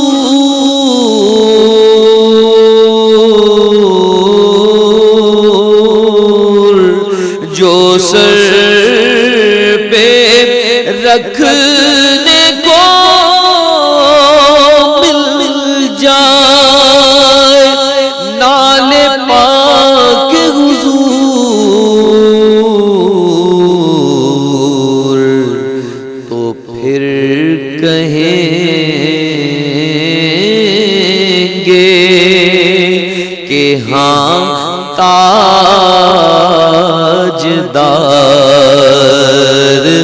ہم بھی ہیں، نگاہ لطف کے امیدوار ہم بھی ہیں۔ واہ واہ، حسن ہے جن کی سخاوت کی دھوم عالم میں، انہی کے تم بھی ہو ایک ریزہ خار ہم بھی ہیں۔ برادر اعلیٰ حضرت مولانا حسن رضا خان صاحب رحمۃ اللہ تعالیٰ علیہ کا کلام ذوق نعت، آپ کا جو دیوان ہے اس سے انتخاب پیش کر رہے تھے، بہت خوبصورت کلام پیش کیا محمد شاہ رخ قادری نے۔ مفتی صاحب یہ فرمائیے گا اس حوالے سے کہ محبت الہی جب ہمارا موضوع ہے، ہم ابتدا سے لے کر یہی بات کر رہے ہیں، یہ فرمائیے گا کہ ایک دل میں اللہ کی محبت اور دنیا کی محبت یکجا ہو سکتی ہے؟ جی بالکل ہو سکتی ہے، کیونکہ اس کی جہتیں مختلف ہوتی ہیں۔ ایک شخص اللہ تعالیٰ سے محبت رکھتا ہے، رسول سے محبت رکھتا ہے، لیکن ماں باپ کی بھی ہے، بیوی بچوں کی محبت ہے، کاروبار کی ہے، حتیٰ کہ گھر میں پلے ہوئے جانور کی طرف بھی انسان میلان رکھتا ہے۔ تو یہ مطلب کوئی بری شے نہیں ہے، بشرطے کہ کوئی ناجائز محبت نہ ہو۔ یہ تو طبعی محبتیں ہیں، طبیعت کا میلان ہوتا ہی ہے اس طبعی لحاظ سے انسان کا۔ لیکن اصل جو مطالبہ شرع وہ یہ ہے کہ اللہ تعالیٰ اس کے رسول کی محبت قلب میں موجود تمام محبتوں پر غالب ہو۔ واہ واہ واہ۔ اور غلبہ محبت کی پھر ہم اس کو کوئی مقدار تو نہیں جان سکتے، کوئی ہمارے پاس ایسا اسکینر نہیں ہے کہ ہم اسکین کر کے معلوم کر لیں، تو اس کو پھر ہم ظاہر سے اندازہ کرتے ہیں۔ ٹھیک ہے، اللہ تعالیٰ اس کے رسول کی محبت اگر تمام محبتوں پر غالب ہے تو اس کی سب سے بڑی علامت یہ ہوگی کہ جب ایک طرف اللہ اس کے رسول کا حکم آئے، دوسری طرف مخلوق کی ڈیمانڈ آئے، تو ہم اللہ تعالیٰ کے حکم کو اس حکم پر فوقیت دیں۔ ایک طرف اللہ رسول کی پسند ہے، اس طرف لوگوں کی پسند ہے، لیکن دونوں میں ٹکراؤ ہے، تو ہم ان کی پسند کو چھوڑ کر اس پسند کو فوقیت دیں۔ اس طرح ناپسندیدگی کا معاملہ، اگر کوئی شخص اس امتحان میں پورا اترتا ہے کہ اللہ کے حکم کو اس کے خلاف مخلوق کے حکم پر فوقیت دے، پسند ناپسند میں اللہ تعالیٰ رسول کی پسند ناپسند کو فوقیت دے، تو ہم کہیں گے کہ اس کے دل میں اللہ رسول کی محبت موجود بھی ہے اور دیگر محبتوں پر غالب بھی ہے، اور یہ اللہ رسول کی محبت میں کامل بھی ہے۔ کیا کہیں، سبحان اللہ۔ اچھا مفتی صاحب یہ فرمائیے گا کہ اور یقیناً ایسا ہے کہ ماہ رمضان المبارک اللہ سے محبت کا ایک ذریعہ ہے، ایک مہینہ ہے، کتنا مؤثر ثابت ہو سکتا ہے یہ مہینہ اللہ سے اگر محبت کا ایک ارادہ کر لے بندہ؟ میں چاہوں گا اس حوالے سے فرمائیے گا۔ بسم اللہ الرحمن الرحیم۔ بلا شبہ ماہ رمضان المبارک اللہ رب کریم کی محبت کو بڑھانے اور اللہ رب کریم کا قرب حاصل کرنے کا بہت ہی انتہائی مؤثر اور قوی ترین ذریعہ ہے۔ وجہ اس کی یہ ہے کہ انسان کو جو چیز سب سے زیادہ اللہ رب کریم سے دور کر دیتی ہے یا اللہ کی محبت سے محروم کر دیتی ہے، وہ انسان کی خواہشات ہے، ہوائے نفس ہے، طول العمل۔ ایک حدیث میں اشارہ بھی فرمایا کہ طول العمل یعنی کہ لمبی لمبی آرزویں، امیدیں، و اتباع الہوا او کما قال، کہ خواہشات کی پیروی، تو یہ چیزیں انسان کو غافل کرتی ہیں، اور غفلت جو ہے وہ اللہ کی محبت سے دوری کا نام ہے۔ تو ماہ رمضان المبارک میں ہم دیکھتے ہیں کہ اللہ رب کریم نے انسان کو وہ نعمتیں اور وہ عبادات عطا فرمائی کہ جن میں مشغول ہونا اور جن کی طرف زیادہ متوجہ ہونا اسے خواہشات سے روکتا ہے. خود روزہ اگر ہم دیکھ لیں کہ وہ سحر سے لے کر افطار تک اپنے آپ کو مختلف خواہشات سے روکے رکھنے کا نام ہے. پھر روزے کے بھی مختلف درجات و مدارج بیان کیے گئے کہ بہت مقربین کا روزہ بھی ہے, اخص الخواص کا بھی روزہ ہے, یہ تمام جو اقسام بیان کی گئی. تو یہ روزے کے ذریعے سے انسان عام مہینوں کے مقابلے میں بہت حد تک اپنی خواہشات کو ترک کرنے اور اپنی خواہشات کو روکنے اور اس کے خلاف چلنے کی پریکٹس کرتا ہے, اور بہت اچھی طریقے سے پریکٹس کرنے کا اسے موقع ملتا ہے. ماحول بھی پوری طرح سازگار ہوتا ہے, اس کا ساتھ دے رہا ہوتا ہے, ہر طرف سے اسے انوائرمنٹ پورا مل رہا ہوتا ہے. اس اعتبار سے دیکھا جائے تو بلا شبہ ماہ رمضان سب سے بہترین اور قوی ترین ذریعہ ہے, اور ہمیں اس سے بھرپور اس حوالے سے ضرور فائدہ اٹھانا چاہیے. یقیناً. ہمارے ساتھ ایک کالر ہیں. السلام علیکم. ہیلو السلام علیکم. وعلیکم السلام. جی فرمائیے گا, سوال کیا آپ کا؟ جی میرا سوال ہے کہ 10-12 سال ہو گئے ہیں رشتہ ڈھونڈ رہے ہیں, لیکن رشتہ کہیں بنتا نہیں ہے. اتنی جگہ بات بنی اور خود بخود ٹوٹ جاتا ہے, کوئی غلطی بھی نہیں ہوتی. تو کوئی کہتا ہے نظر ہے, کوئی کہتا ہے تعویذ ہے, کوئی کچھ ہے, کچھ سمجھ نہیں آتا کیا کریں. نمازیں بھی پڑھتے ہیں, سب کچھ کرتے ہیں, لیکن اعتکاف پہ بھی بیٹھے لیکن کچھ بھی نہیں ہوتا. اتنی پریشانی ہو گئی ہے. ٹھیک ہے, کوئی اور سوال آپ کا؟ بہت شکریہ. جی صاحب کیا فرمائیے گا؟ جی دیکھیں, رشتے ہوں گے نہیں ہوں گے, کب ہوں گے, کس کے ساتھ ہوں گے. خدا نخواستہ طلاق ہوگی یا یہ رشتہ دائمی طور پہ قائم رہے گا, یعنی موت تک قائم رہے گا, کتنے بچے ہوں گے, لڑکا ہوگا لڑکی, یا دونوں ہوں گے یا نہیں ہوں گے, یہ سب فیصلہ ازلی ہو چکا ہے. اللہ تعالیٰ نے فیصلہ فرما دیا ہے. اب ہمارے لیے وسائل اور ذرائع اختیار کرنا منع بھی نہیں ہے, لیکن اس اطمینان قلب کے ساتھ کہ نتیجہ وہی نکلے گا جو اللہ تعالیٰ ہمارے حق میں فیصلہ کر چکا ہے. کمال انسانی یہ ہے, ایک مومن کا کمال یہ ہے کہ اللہ تعالیٰ کے اس فیصلہ ازلی پر دل سے راضی رہے, اور چونکہ ہمیں رزلٹ اور نتیجہ نہیں پتا کہ اللہ نے ہمارے لیے کیا فیصلہ کیا ہے, تو ترک کوشش بھی نہ کرے, لیکن اطمینان قلب کے ساتھ اللہ کی رضا پہ راضی رہے. تو ہم بہن سے گزارش کرتے ہیں کہ سورہ نساء کی تلاوت گھر میں رکھیں, روزانہ ایک دفعہ سورہ نساء پڑھ لیا کریں. کہا جاتا ہے یہی اکابرین کی طرف سے کہ رشتے ہونے کے سلسلے میں یہ مؤثر ذریعہ ہے. لیکن پھر بھی نتیجہ وہی ہے, ہماری بات کا خلاصہ وہی ہے کہ اگر مرضی کے مطابق نتیجہ نہ آئے تو اللہ کی رضا پر راضی ضرور رہیں. ٹھیک, ایک اور کالر ہے. السلام علیکم. السلام جناب کیا کہیے گا؟ جی میں موبائل سے بول رہا ہوں, عبد الغفور. جی فرمائیے.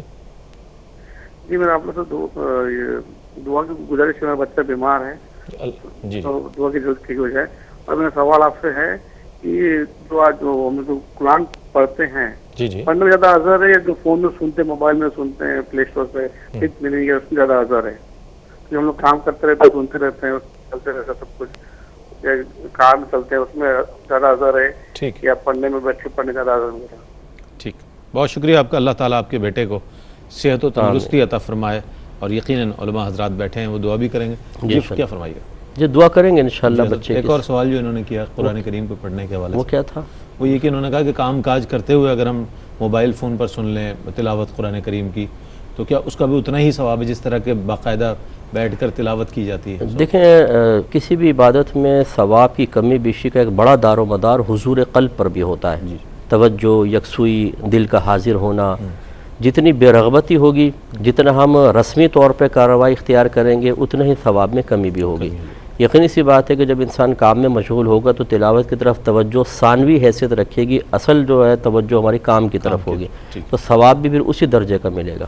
اس لیے بہتر یہ ہے کہ چاہے تھوڑی تلاوت کریں لیکن ترجمہ تفسیر کے ساتھ اور مکمل توجہ کے ساتھ کریں, تو یہ اس طرح چلتے پھرتے کئی قرآن پڑھنے سے زیادہ افضل ہوگا. یعنی یکسوئی قرآن کریم کی تلاوت کی طرف رہے, چونکہ اللہ کا کلام ہے, اس بات کو پیش نظر رکھا جائے. ایک اور ہمارے ساتھ کالر ہیں. السلام علیکم. السلام علیکم. وعلیکم السلام. جی سوال بتائیے گا. جی میرا سوال یہ ہے کہ کسی کے پاس جیسے مال تھا, جس وقت زیور بھی تھا, مال تھا, اس وقت اس کے پاس اتنا زیادہ علم نہیں تھا دین کا, ٹھیک ہے, کہ وہ صحیح طریقے سے ان کی زکوٰۃ نکال سکے. ٹھیک ہے. اب جب اس کے پاس اللہ کا علم, دین کا علم پہنچا, اس وقت تک اس کے پاس مال نہیں رہا, تو اس کو افسوس ہوتا ہے ہر گھڑی, اس بات کا احساس رہتا کہ میں نے ان لمحات میں, ان دنوں میں زکوٰۃ نہیں نکال سکی یا نکال سکا, تو وہ اس کا کفارہ ان اوقات میں اس طریقے سے جب اس کے پاس نہیں ہے بالکل بس گزر اوقات کے لیے. میں آپ کا سوال سمجھ گیا, آپ کا سوال پہنچ گیا, بہت شکریہ. مفتی صاحب کیا فرمائیے گا اس حوالے سے کہ مال تھا اس وقت علم نہیں تھا, اب علم ہے تو وہ مال نہیں ہے, اس کے کس طرح وہ ہو؟ ہاں دیکھیں, بنیادی طور پر تو یہ ہے کہ انسان کے پاس جب مال تھا اور اس پر جو بھی شرعی احکام مرتب ہو رہے تھے, چاہے وہ حج بیت اللہ کی صورت میں ہو, چاہے وہ صدقہ فطر کی صورت میں ہو, چاہے وہ زکوٰۃ کی صورت میں ہو, تو ان کی ادائیگیاں تو یقیناً انسان پر ان تمام شرائط کے پائے جانے کی وجہ سے اس وقت واجب ہو چکی ہیں. اب اس کے بعد جب انسان کو کیونکہ دارالاسلام میں جب انسان ہو اور جہاں پر اسلام کے احکام موجود ہیں یا علماء موجود ہے, تو وہاں پر انسان کو لا علمی معتبر نہیں ہے. اس کا یہ سمجھنا یا یہ گمان کہ مجھے علم نہیں تھا, یہ معتبر نہیں ہے. یہی وجہ ہے کہ جب علم حاصل ہو انسان کو تو پھر اس کے بعد اس کو ان پچھلے تمام جو اس کے اوپر ادائیگیاں واجب ہوئی تھی اگر وہ غور کر لے کہ کیا, اور علماء سے مزید اس کے لیے رہنمائی حاصل کر کے پھر جب اس کے سامنے تفصیل آ جائے تو اس کے مطابق وہ ادائیگی کی کوشش کرے, ادائیگی کا اہتمام کرے. مثال کے طور پر حج بیت اللہ ہے. اب ہم جیسے ہمارے ہاں یہ ہوتا ہے کہ بہت سارے لوگ اپنی مختلف ضروریات کے لیے قرض لیتے ہیں. اب اگر حج بیت اللہ اس پہ فرض ہو چکا تھا تو ظاہر ہے کہ اس کو ادا کرنے کے لیے اب اگر قرض بھی لینا پڑے تو اسے وہ ادا کرنا پڑے گا. اور اسی طریقے سے اور بھی کچھ ایسے امور کے جن کے لیے اگر وہ قرض لینا پڑے, لیکن جب مال سرے سے معدوم ہو گیا تو زکوٰۃ وغیرہ کا حکم فی الوقت نہیں ہے. کم از کم اگر حج کا معاملہ ہو تو وہ اسے کسی نہ کسی طریقے سے اپنا فرض ادا کرنا چاہیے. ہمارے ساتھ ایک اور کالر ہیں. السلام علیکم. وعلیکم السلام. سر میرا سوال ہے کہ اگر ٹی وی آن ہوتا ہے اور اس کو باقاعدہ آواز ہوتا ہے تو کچھ لوگ پیٹ کر کے بس نماز ادا کرتے ہیں, تو کیا اس صورت میں ہماری نماز ہو جاتی ہے؟ ٹھیک, اور کوئی سوال؟ نہیں, جزاک. بہت شکریہ آپ کا. جی مصطفیٰ کیا فرمائیے؟ دیکھیں, نماز تو ادا ہو جائے گی, لیکن بات ابھی ہوئی تھی کہ نماز میں مکمل طور پر توجہ اللہ تبارک و تعالیٰ کی طرف ہونی چاہیے. اب جب ٹی وی چل رہا ہوگا, چاہے اس میں نعت ہی چل رہی ہو, چاہے کسی اسکالر کا بیان چل رہا ہو, لازم بات ہے کہ توجہ بٹے گی. اور جتنی توجہ بٹے گی اتنی نماز کے امور, ارکان, تلاوت وغیرہ مشتبہ ہوگی, اور اتنا ہی پھر انسان کی نماز میں نقص پیدا ہوگا. اس لیے بہتر یہ ہے کہ ٹی وی وغیرہ بند کر کے ایک سے نماز پڑھیں, اس کے بعد پھر ٹی وی سنیں. ٹھیک, ہم آتے ہیں اپنے موضوع کی جانب. علامہ صاحب کیا فرمائیے گا کہ اللہ سے محبت کے انعامات کیا کیا ہیں؟ چونکہ آج ہم انعامات کے بڑے دل دادا ہیں. انعام نظر آئے گا, واٹر کولر کے لیے بھی ساری رات گزار دیں گے باہر لائن میں کھڑے ہو کر. تو جب اللہ کی محبت کا انعام پتہ چل جائے, معلوم ہو جائے, تو میرا خیال ہے پھر ہمارا میلان زیادہ ہو جائے گا. کیا فرمائے گا سوال ہے؟ جی بالکل, بڑا خوبصورت سوال ہے, اور گویا آج کی جو پوری گفتگو ہے اس کا ایک حاصل بھی ہے. جی, اگر ہم آقا کریم صلی اللہ علیہ وآلہ وسلم کی احادیث مبارکہ کی جانب نظر کرتے ہیں تو حضور علیہ الصلوۃ والسلام نے جہاں محبت الہی کا درس دیا, حضور کے فرامین ہمیں ملتے ہیں, تو اس میں کامل ایمان کی طرف اشارہ کیا گیا ہے کہ جسے اللہ رب العزت کی حقیقی محبت نصیب ہو جاتی ہے تو اس کا انعام یہ ہے کہ اس کا ایمان کامل ہو جاتا ہے. اور اس کے ایمان کے کامل ہونے سے بڑھ کر انسان کے لیے مزید اور دولت کیا ہو سکتی. ہر صاحب ایمان کے لیے اس کا اپنا ایمان سب سے بڑی دولت ہوا کرتا ہے. پھر اس ایمان کے کامل ہونے کے ساتھ ساتھ اگر دیگر انعامات کی جانب دیکھتے ہیں تو اس کے حوالے سے حضرت یحییٰ بن معاذ رحمۃ اللہ تعالیٰ علیہ اس حوالے سے ذکر کرتے ہیں کہ جس قدر تم اللہ سے محبت کرو گے, اللہ کی مخلوق اسی قدر تم سے محبت کرے گی. یعنی اگر انعام کی جانب ہم دیکھیں گے تو ہمیں یہ نظر آئے گی کہ ہم جب اللہ کے ساتھ اپنی محبت کے تعلق کو قائم کرتے ہیں تو پھر اللہ کی مخلوق اپنی محبت کا تعلق اس رب ذوالجلال کی محبت کا جو صاحب ہے اس کے ساتھ وہ جڑ جاتی. اور پھر ساتھ وہ فرماتے ہیں کہ تم جس قدر اللہ رب العزت سے خوف کھاؤ گے, اللہ کی مخلوق اسی قدر تم سے خوف کھائے گی, اور تم جس قدر اللہ رب العزت کی پیروی کرو گے اسی قدر اس کی مخلوق تمہارے احکامات کی تابع ہو جائے گی.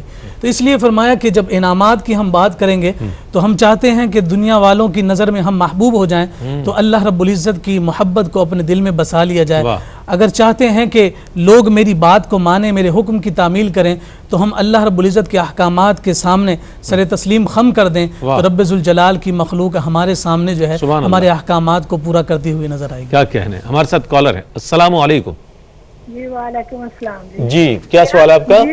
جی میرا سوال ہے کہ مجھے نا 1.5 سال ہوا ہے کہ مجھے کینسر ہو گیا تھا. کینسر کا آپریشن ہوا تو شوکت خانم سے آج میں وضو کرتی ہوں, نماز پڑھتی ہوں, تہجد وغیرہ رات ساری پڑھتی ہوں, لیکن یہ جو وضو کرتی ہوں نا تو انگلیوں میں خلا کرتے ہیں نا, وہ جو انگلی کے ساتھ چھوٹی انگلی کے ساتھ انگلی میں, میرے سے وہ چھوٹی انگلی سے نہیں ہوتا کہ میری کمر میں بہت تکلیف ہے. ٹھیک ہے. اگر میں وہ دوسری انگلی کسی سے کاٹ لوں تو کیا وہ صحیح ہے کہ یا میں پھر کیا کروں؟ میرے سے ہوتا نہیں ہے اس کے ساتھ. میرا یہ سوال. اور کوئی سوال بھی آپ کا؟ اور سوال میرا یہی ہے کہ میں نماز وغیرہ تو پڑھتی ہوں، تو یہ جو نماز اور روزے رکھتی ہوں، روزہ نہیں رکھ سکتی. ابھی تو میں بہت میڈیسن کھا رہی ہوں، تو فدیہ دے دوں یا کیا کروں اس کا؟ میں روزہ نہیں رکھ سکتی، ابھی بہت تکلیف ہے مجھے. چلا آپ بہت شکریہ آپ کا. ایک اور ہمارے ساتھ کالر ہے. السلام علیکم. السلام علیکم. کال ڈراپ ہو گئی. جی مصطفیٰ. اللہ تعالیٰ نے فرمایا کہ لا یکلف اللہ نفسا الا وسعها. اللہ تعالیٰ کسی جان کو اس کی ہمت سے زیادہ آزمائش میں مبتلا کرتا ہی نہیں. فرض کر لیں کہ خلال کرنا انگلی سے اگر لازم بھی ہوتا، فرض یا واجب کے درجے میں ہوتا، جو جس طرح ان کے ساتھ عذر ہے تو وہ تو ویسے بھی اللہ تعالیٰ رعایت فرما دیتا، اور یہ صرف ایک امر مستحب ہے، کوئی فرض یا واجب بھی نہیں ہے، تو ان کے لیے تو بدرجہ اولا رعایت ہے. تو یہ کسی بھی انگلی سے نہ کریں تب بھی چلے گا، کوئی مسئلہ نہیں ہے. اور اگر کرنا چاہیں دوسری انگلی سے بھی کر سکتے ہیں. چھوٹی انگلی سے کرنا فقط سنت ہے، مستحب ہے، لیکن نہ بھی کریں کہ اگر قبر میں تکلیف ہوتی ہے تو چھوڑ دیجئے، ان کو مکمل ثواب حاصل ہو جائے گا. اور اگر یہ روزہ نہیں رکھ سکتی ہیں تو پھر یہ ڈاکٹر سے ذرا معلوم کریں اور اپنی طبیعت کے بارے میں بھی خود غور و تفکر کر لیں. آئندہ زندگی میں اگر صحت کی امید ہے کہ یہ رکھ سکتی ہیں تو پھر تو قضا رکھنی ہوگی، فدیہ کافی نہیں ہوگا. لیکن اگر ڈاکٹر یہ کہتے ہیں کہ آئندہ زندگی میں آپ کو کبھی اتنی صحت حاصل نہیں ہو سکتی کہ آپ اس کی قضا رکھ سکیں تو پھر یہ ابھی بھی فدیہ دینا چاہیں تو دے سکتے ہیں. ٹھیک ہے. اچھا ایک اور کالر ہمارے ساتھ. السلام علیکم. وعلیکم السلام ورحمۃ اللہ وبرکاتہ. رمضان مبارک. بہت مبارک آپ کو. خیر مبارک. جی فرمائیے سوال. جی میرا ایک تو یہ سوال ہے کہ زندگی میں اگر روزہ توڑ دیا ہو تو اس کا کیا میں شرع ہوگا؟ ٹھیک ہے. اور ایک سوال میرا یہ ہے کہ اعتکاف اگر کرنا ہے تو چرپائی پہ لیٹ سکتا ہے یا زمین پہ لیٹنا ہوگا؟ ایک یہ سوال ہے. اور ایک سوال یہ ہے کہ اگر کسی عورت کو لوٹوریا ہو تو اس سے جو ہے وہ نماز پڑھ سکتی ہے اور اس میں شرع کیا ہوگا؟ ٹھیک. کوئی اور سوال تو نہیں آپ کا؟ جی یہ سوال. بہت شکریہ آپ کا. ایک اور ہمارے ساتھ کالر ہے. السلام علیکم. السلام علیکم. نماز پڑھتی ہوں نا جی تو وہ مطلب میں آگے جو نماز قرآن کا تراویح پڑھتی ہوں تو اس میں کیا مطلب گناہ ہے؟ قرآن. ٹھیک. ایک اور ہمارے ساتھ کالر ہیں. السلام علیکم. کال ڈراپ ہو گئی. صاحب یہ سوال ہے. جی یہ زندگی میں کہا کہ روزہ توڑ دیا تو کفارہ ہے کہ نہیں، اس میں بہت زیادہ تفصیل ہے کہ روزہ کیسے ٹوٹا تھا، عمدن تھا، سہون تھا، یا اکراہن تھا، یا خطاً تھا، پھر کس چیز کے ساتھ روزہ توڑا، قابل کراہت شے کے ساتھ یا محبوب شے کے ساتھ، پھر رات میں نیت کی تھی یا دن میں نیت کی تھی. تو اس تمام چیزوں کے اوپر پھر حکم مرتب ہوگا. بہرحال اگر انہوں نے جان بوجھ کے روزہ توڑا اور کوئی عذر بھی ان کے ساتھ نہیں تھا، کسی مفتی صاحب کی بات سن کے غلط فہمی بھی پیدا نہیں ہوئی تھی، رات میں ہی نیت کی تھی، اور چیز بھی کسی اچھی چیز کو کھا کے روزہ توڑا ہے جس سے کراہت وغیرہ نہ آتی ہو، تو پھر اس میں 60 روزے بطور کفارہ رکھنے ہوں گے. 61 ہوتے ہیں ایک قضا کا اور 60 کفارے کے روزے، اور وہ لگاتار رکھنے ہیں. اگر وہ خاتون ہیں تو بہرحال جو ایام مخصوصہ آتے ہیں وہ بیچ میں مانع اور رکاوٹ نہیں بنیں گے، اس سے پہلے اور بعد کے روزوں کو ملایا جا سکتا ہے. لیکن اگر مرد ہو تو وہ اگرچہ 59 روزے رکھ چکا ہو، ایک روزہ بھی چھوڑے گا تو نئے سرے سے گنتی پوری کرنی ہوگی. چارپائی پہ یہ شاید کہتی ہیں کہ اعتکاف میں چارپائی پہ لیٹیں یا زمین پر، جس جگہ پر انہوں نے اعتکاف کا ارادہ کیا ہے اگر وہاں پہ کوئی بستر پہ، جیسے بعض لوگوں کو زمین پہ نیند نہیں آتی تو یہ لیٹ سکتی ہیں، اس میں کوئی حرج نہیں ہے. لیکوریا جو ہے یہ نہ وضو توڑتا ہے اور نہ نماز کی راہ میں رکاوٹ ہے، تو یہ اگرچہ آ رہا ہو نماز بھی ادا کر سکتے ہیں، وضو بھی قائم رہے گا. قرآن کے بارے میں شاید یہ کہہ رہی تھی کہ قرآن میں نماز کے دوران پڑھ کر دیکھ کر پڑھنا کہہ رہی تھی شاید، تراویح پڑھنے کے حوالے سے. اچھا تو اگر اس طرح کر رہی ہیں تو یہ فقہ حنفی کی روشنی میں دیکھ کر قرآن پڑھنا مفسد نماز ہے، یعنی نماز کو توڑ دے گا. تو ہمارے نزدیک شرعاً نماز فاسد ہو جاتی ہے، جائز نہیں. ٹھیک. اچھا مصب ہم اپنے موضوع کی جانب دوبارہ لوٹتے ہیں اور پیغام لینا چاہیں گے آپ سے کہ ہم اپنے بچوں کے دل میں دنیا کی محبت ڈالتے ہیں. بیٹا یہ لیپ ٹاپ ہے، یہ آئی فون آئی پیڈ ہے، یہ فلاں ہے، یہ فلاں ہے. اللہ کی محبت ڈالنے کے لیے کیا پیغام دیجیے گا آج کے اس پروگرام میں؟ دیکھیں میں گزارش کرتا ہوں کہ جتنی ہم نے بات کی اس کا خلاصہ ایک ذہن میں رکھیں کہ خالی محبت کا ورد کرنا یہ حقیقتاً محبت نہیں ہے. ہر مسلمان کو چاہیے کہ سب سے پہلے محبت کے امتحان پر اپنے آپ کو پورا اتارنے کی کوشش کرے، اور وہ یہی ہے کہ اللہ تعالیٰ کی اطاعت، اللہ کا حکم ماننا، یہی محبت رسول کا تقاضا بھی ہے۔ ہم نعرے لگاتے ہیں محبت رسول کے بارے میں، اپنے بارے میں دعوے کرتے ہیں کہ وہ محبت رسول ہے، اور جب اللہ تعالیٰ اور اس کے رسول کا کوئی حکم سامنے آتا ہے تو سب سے پہلے راہ فرار بھی ہم اختیار کر رہے ہوتے ہیں۔ یہ غلط رویہ طریقہ کار ہے، لہٰذا ہم خود اس کو اختیار کر کے رول ماڈل بنیں، پھر بچوں کو اس کی ترغیب دے کر انہیں بھی اسی سانچے میں ڈھالیں، تو انشاءاللہ ہمیں بھی محبت حاصل ہوگی اور بچوں کو بھی ہوگی۔ بہت شکریہ ادا کروں گا آپ کی تشریف آوری کا۔ علامہ صاحب آپ تشریف لائے، شاہ رخ بھائی آپ تشریف لائے، مفتی صاحب آپ تشریف لائے۔ ناظرین گرامی، اس رحمت سحر کے بعد آپ درس قرآن کا پروگرام دیکھیں گے جسے شجاع الدین شیخ صاحب پیش فرمائیں گے۔ اقوال صوفیہ سے ہم روشنی حاصل کرتے ہیں۔ حضرت عمر فاروق رضی اللہ تعالیٰ عنہ نے ایک بڑی خوبصورت آپ کا جو کلمات ہے وہ پیش کرتا ہوں کہ آپ فرماتے ہیں کہ اگر دوست کے دل میں محبت پیدا کرنا چاہتے ہو تو یہ 3 باتیں ضرور کر لیا کرو کہ جب وہ آئے تو سلام میں پہل کرو، اور جب اسے بلاؤ تو پسندیدہ نام سے اسے بلاؤ، اور جب وہ تمہاری مجلس میں آئے تو کھڑے ہو کر اس کا استقبال کرو اور اسے مناسب جگہ بیٹھنے کے لیے دو تاکہ اس کے دل میں تمہاری محبت پیدا ہو۔ آج ہم یہ دیکھتے ہیں کہ باہمی تعلقات بہت ہوتے ہیں، بہت راہ و رسم ہونے کے باوجود بھی دلوں میں کدورت ہوتی ہے اور دوریاں ہوتی ہیں۔ یہ بہت اچھی بات ہے کہ ہم ایک دوسرے کے دل میں ایک دوسرے کے لیے محبت پیدا کرنے کے لیے کوئی اگر ایسا کام کر سکیں تو بہت مناسب ہوگا۔ اس کے ساتھ ہی ناظرین آپ سے اجازت لیں گے، انشاءاللہ کل ایک اور موضوع کے ساتھ آپ کی خدمت میں حاضر ہوں گے۔ کل تک کے لیے اپنے میزبان محمد رئیس احمد کو اجازت دیجیے۔ اللہ حافظ۔